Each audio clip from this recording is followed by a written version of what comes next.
don't think I said it like that. I said it like, it's Dave.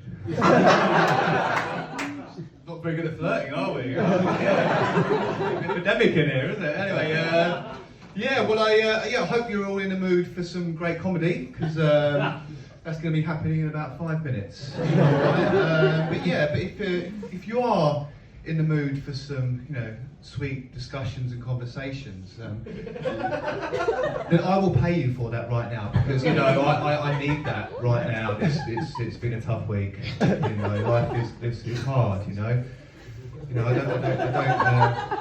don't have much to go home to, apart from a cardboard cutout of Sandy Togsvig playing darts, and a couple of imaginary friends who used to be squatters, who I've kind of locked away in the basement and my mind. They just don't really have the energy to talk to me or reenact my self-written theatrical version of Love Island season 5. Now that is the best one, isn't it? That is really good, that one. Just all the bits that they do. There's so many bits, isn't there? Just top bits, bottom bits, just any kind of bits. And the pieing, so much pieing, isn't there? And the mugging, and it's just really a fulfilling show, isn't it? So that's quite the opposite of a dead thing, isn't it? So I don't say that in front of my hostages in my mind, because it gives them the ick a little bit, doesn't it? So that's just where my head's at, really. It's just that that's just it is what it is, isn't it? And I'm just going to have to crack on with some punting jokes now, aren't I? Because it just gets boring talking about Love Island after a while, doesn't it? But I don't actually watch Love Island, or Gilligan's Island, as the reboot is now going to be called. As it's just not really my kind of thing. But that's how people talk now, isn't it? People like to talk in memes, don't they? Which is the conversational equivalent of playing Uno with a blind squirrel, isn't it? That's kind of what that is like. Now I'm just going to look at my hand, because I'm just really in love with my hand. It's just quite a sexy hand. Just flirting with my hand, really. Now, they always say open with a self-deprecating joke, don't they? So, I'm Dave Vaughan.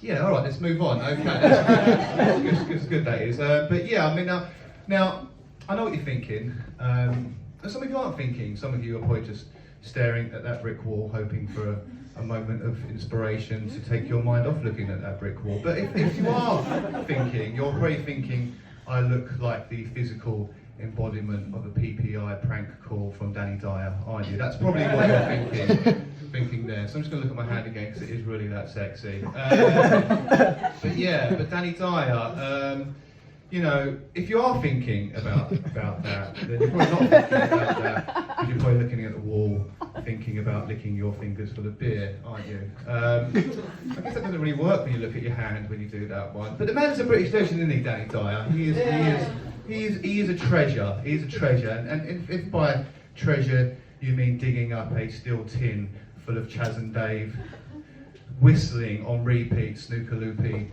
Nuts Are We through a megaphone covered in eel piss, then that's Danny Dyer. And you're not going to mess with Danny Dyer, are you? You're really not going to mess with that guy, because if he's selling you PPI, you're going to buy it, aren't you?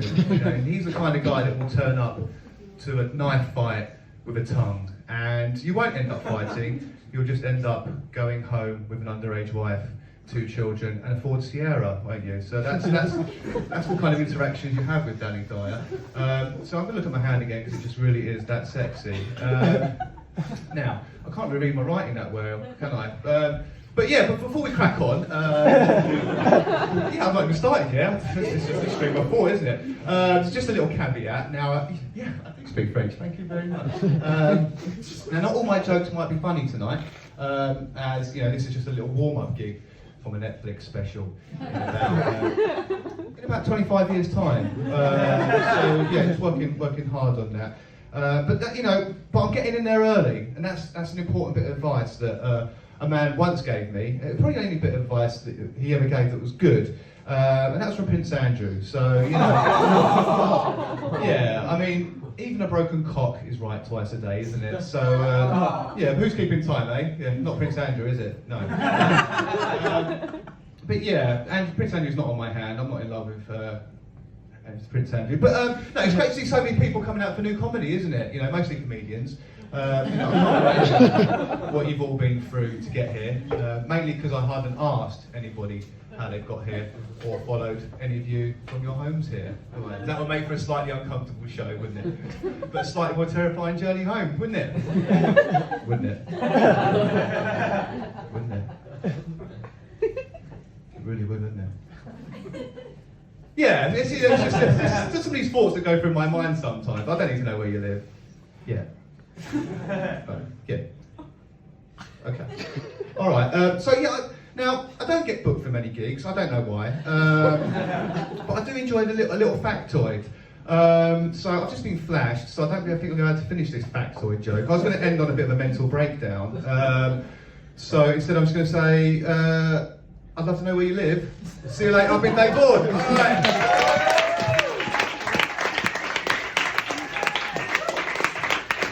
Dave Vaughan, ladies and gentlemen.